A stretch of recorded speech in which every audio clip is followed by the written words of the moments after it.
Hello everyone, this is Ayush. Today I am here to present a topic consumer buying behavior. Consumer behaviour. इस slide में आप लोग एक group of consumer देख सकते हो जो ये शो करता है कि डिफरेंट लोग डिफरेंट चॉइसेस और प्रेफरेंस रखते हैं।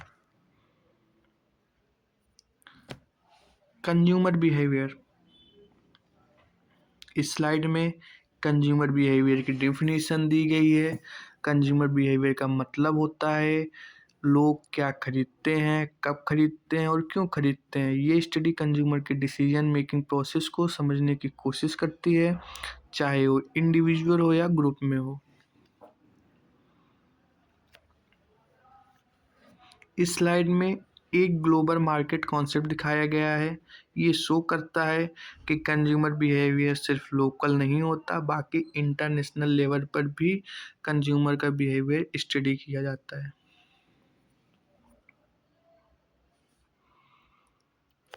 Stage of consumer buying behavior. Consumer buying decision process includes 6 stages. First is problem recognition. Second is information research. Search. Third is evaluation of alternatives. Fourth is purchase decision. Fifth is purchase, and sixth is post-purchase evaluation.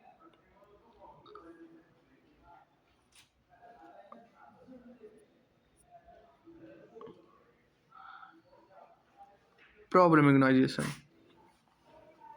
इस slide में problem recognisation explain किया गया है। Problem recognisation का मतलब होता है जब कंज्यूमर को अपने एक्चुअल कंडीशन और डिजायर कंडीशन के बीच का डिफरेंस समझ में आता है।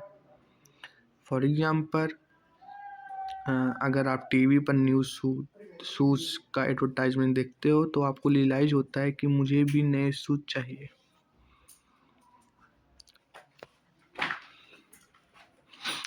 इस स्लाइड में इमेज के थ्रू प्रॉब्लम रिकग्निशन स्टेज को शो किया गया है। यहाँ कंज्यूमर किसी प्रोडक्ट के बारे में सोचना स्टार्ट करता है और रियलाइज करता है कि उसे किसी चीज़ की नीड्स है।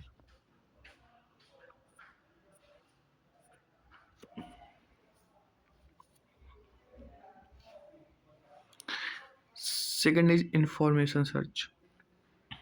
प्रॉब्लम रिकग्निशन के बाद कंज्यूमर नेक्स्ट स्टेज में जाता है जिसे इंफॉर्मेशन सर्च कहते हैं। इंफॉर्मेशन सर्च का मतलब होता है कि कंज्यूमर प्रोडक्ट के बारे में इंफॉर्मेशन कलेक्ट करता है ताकि वो बेस्ट डिसीजन ले सके। इस स्टेज में दो टाइप के सर्च होते हैं। फर्स्ट है इंटरनल सर्च, जिसमें कंज्यूमर अपनी मेमोरी और पास्ट एक्सपीरियंस का यूज़ करता है।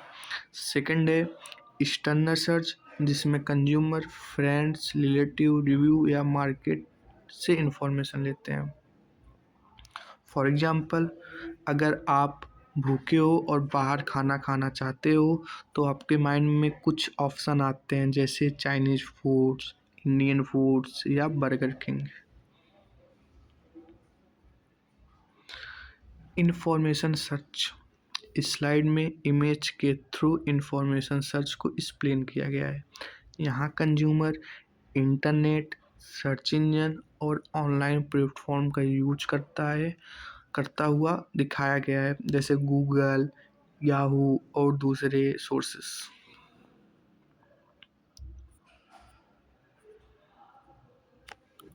Evolution of alternatives. Information search के बाद कंज्यूमर नेक्स्ट स्टेज में आता है जिसे इवोल्यूशन ऑफ अल्टरनेटिव्स कहते हैं। इस स्टेज में कंज्यूमर डिफरेंट ऑप्शन को कंपेयर करता है और कुछ क्राइटेरिया डिसाइड करता है, जैसे प्राइस, क्वालिटी, टेस्ट, फीचर्स और कन्वीनियंस। फॉर एग्जांपल, अगर अगर कंज्यूमर को स्पाइसी फूड खाना है तो उसके लिए इंडियन फूड सबसे हाई रैंक पे आ जाता है, जबकि बाकी ऑप्शन लोअर रैंक पे होते हैं। इस स्लाइड में इमेज के through evolution of alternative process को शो किया गया है। यहाँ कंज्यूमर मॉल में डिफरेंट ऑप्शन को देख रहा है, जैसे डिफरेंट ब्रांड्स, शॉप्स या प्रोडक्ट्स। कंज्यूमर हर ऑप्शन को कंपेयर करता है और सोचता है कि कौन सा प्रोडक्ट उसकी नीड्स, बजट और प्रेफरेंस के अकॉर्डिंग बेस्ट होगा।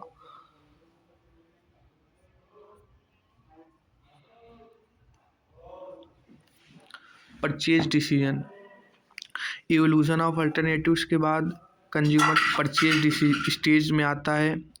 इस स्टेज में कंज्यूमर फाइनली ये डिसाइड करता है कि क्या खरीदना है। इस डिसीजन में कंज्यूमर प्रोडक्ट का सिलेक्शन, पैकेज, स्टोर का चॉइस और प्रोडक्ट ऑफ परचेज जैसे ऑनलाइन या ऑफलाइन सब कुछ इंक्लूड्स होते हैं।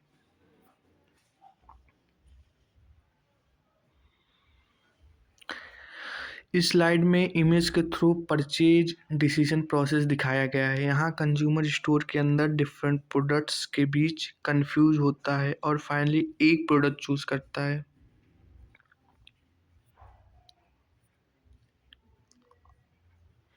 नाउ परचेज डिसीजन के बाद आता है परचेज स्टेज। कभी कभी कंज्यूमर का एक्चुअली परचेज डिसीजन से डिफरेंट हो सकता है।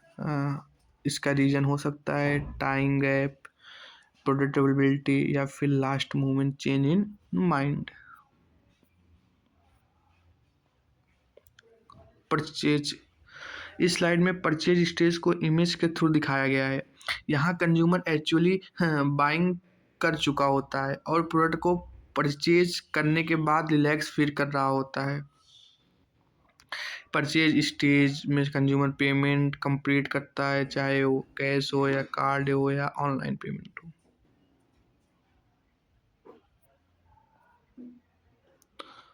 पोस्ट परचेज इवैल्यूएशन, परचेज के बाद कंज्यूमर लास्ट स्टेज में इंटर करता है जिसे हम कहते हैं पोस्ट परचेज इवैल्यूएशन। इस स्टेज में कंज्यूमर इवैल्यूएट करता है कि वो प्रोडक्ट परचेज करके सेटिस्फाई है या डिससेटिस्फाई है। अगर प्रोडक्ट एक्सपेक्टेशन के अकॉर्डिंग होता है तो वह कंज्यूमर हैप्पी फील करता है और फ्यूचर में रिपीट परचेज भी करता है। अगर सेटिस्फाइफिकेशन होती है तो company warranty, after sales services और कम्युनिकेशन के थ्रू कंज्यूमर की डिससेटिस्फेक्शन को रिड्यूस कर सकती है। जैसे फॉर एग्जांपल, अगर आप इंडियन मील खाने के बाद ये फील करो कि एक्चुअली आप चाइनीज़ फूड चाहते थे, तो ये सिचुएशन पोस्ट परचेज डिससेटिस्फेक्शन को शो करती है।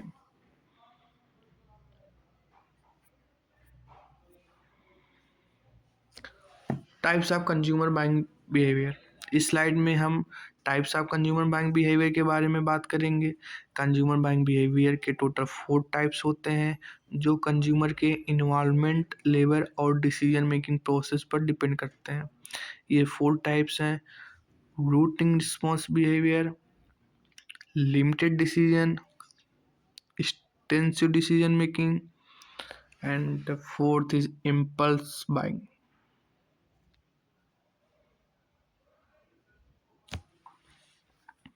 इस स्लाइड में इमेज के थ्रू ये शो किया गया है। डिफरेंट कंज्यूमर के डिफरेंट थॉट्स, प्रेफरेंस और चॉइस होते हैं। हर कंज्यूमर का थिंकिंग पैटर्न अलग होता है, इसी वजह से उनका बाइंग बिहेवियर भी डिफरेंट होता है। अब हम पहले टाइप समझते हैं, रूटिंग रिस्पॉन्स। इस टाइप में कंज्यूमर ज़्यादा सोच विचार नहीं करता क्योंकि ये प्रोडक्ट लो इन्वायरमेंट और लो कॉस्ट के होते हैं और इनको कंज्यूमर भी फ्रीक्वेंट परचेज करता है। कंज्यूमर मोस्टली हैबिट के बेसिस पर ही ये प्रोडक्ट खरीदता है। जैसे फॉर एग्जांपल, जैसे हमें सॉफ्ट ड्रिंक्स या स्नैक फूड्स और मिल्क जैसे प्रोडक्ट कंज्यूमर बिना ज़्यादा कंपेयर किए रेगुलरली परचेज करता है।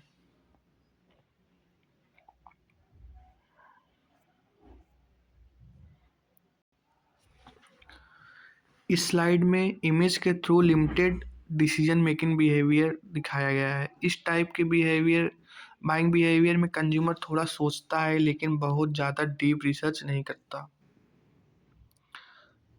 Limited decision making, limited decision making का मतलब होता है जब कंज्यूमर कभी कभी प्रोडक्ट परचेज करता है। इस सिचुएशन में कंज्यूमर प्रोडक्ट कैटेगरी को पहले से जानता है लेकिन ब्रांड के बारे में श्योर नहीं होता, इसलिए कंज्यूमर प्राइस, क्वालिटी या सजेशन देखकर फाइनल डिसीजन लेता है। फॉर एग्जांपल, क्लॉथ परचेज करते टाइम हमें पता होता है कि हमें शर्ट या जींस चाहिए, लेकिन कौन सा ब्रांड लेना है ये फाइनल मूवमेंट पर डिसाइड करता है।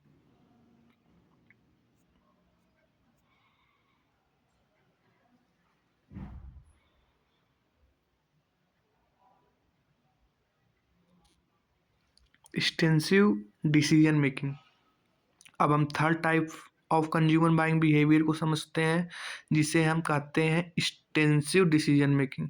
इस टाइप में कंज्यूमर का इन्वॉल्वमेंट लेवल बहुत हाई होता है, क्योंकि प्रोडक्ट एक्सपेंसिव, अनफेमिलियर और अनफ्रीक्वेंटली परचेज होते हैं। कंज्यूमर इस स्टेज में बहुत ज़्यादा टाइम स्पेंड करता है इंफॉर्मेशन कलेक्ट करने में, जैसे प्राइस, कंपेरिजन, फीचर्स, रिव्यू और स्पर्ट्स ऑप्शन।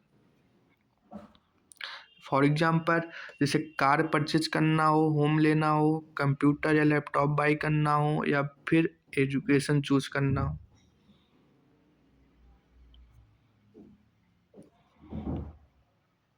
एक्सटेंसिव डिसीजन का एक इमेज है। इस स्लाइड में इमेज के थ्रू दिखाया गया है कि कंज्यूमर कंफ्यूज्ड और थॉटफुल स्टेट्स में होता है। यहाँ कंज्यूमर के माइंड में बहुत सारे क्वेश्चन होते हैं, जैसे कि कौन सा ऑप्शन बेस्ट है, कौन सी चॉइस लॉन्ग टर्म के लिए बेटर होगी। इस स्टेज में कंज्यूमर फाइनल डिसीजन लेने से पहले बहुत केयरफुली सोचता है।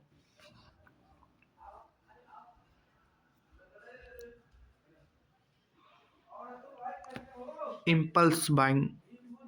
अब हम fourth type of consumer buying behaviour के बारे में बात करेंगे, जिसे हम कहते हैं इम्पल्स बाइंग। इम्पल्स बाइंग का मतलब होता है बिना किसी कॉन्शियस प्लानिंग के प्रोडक्ट परचेस करना। इस टाइप में कंज्यूमर पहले से डिसाइड नहीं करता और डिसीजन सडनली इमोशन या सिचुएशन के बेस पर ले लेता है। सेम प्रोडक्ट का बाइंग बिहेवियर डिफरेंट सिचुएशन में चेंज भी हो सकता है, यानी एक ही प्रोडक्ट कभी लिमिटेड डिसीजन मेकिंग हो सकता है और कभी इम्पल्स बाइंग हो सकता है। फॉर एग्जांपल, जैसे डिनर के लिए बाहर जाना किसी के लिए एक्सटेंसिव डिसीजन मेकिंग हो सकता है अगर वो बाहर रेयरली जाता हो, लेकिन किसी और पर्सन के लिए ये लिमिटेड डिसीजन मेकिंग या इवन इम्पल्स बाइंग भी हो सकता है। डिनर का रीजन भी मैटर करता है, जैसे एनिवर्सरी सेलिब्रेशन या फ्रेंड के साथ कैजुअल मीट्स, इसी के अकॉर्डिंग डिसीजन का लेवल डिसाइड होता है।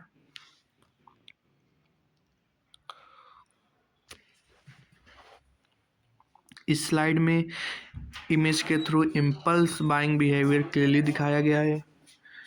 यहाँ कंज्यूमर शॉपिंग कर रहा है बिना प्रॉपर प्लानिंग के, और बैग्स ये शो करते हैं कि परचेज इमोशंस, अट्रैक्शन या स्टैंड डिजायर के बेसिस पर हुई है, और ऑफर, डिस्काउंट, अट्रैक्टिव डिस्प्ले और मूड इम्पल्स को स्ट्रांगली इन्फ्लुएंस करता है।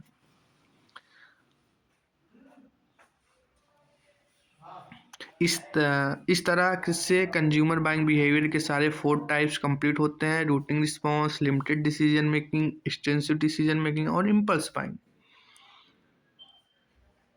Thank you.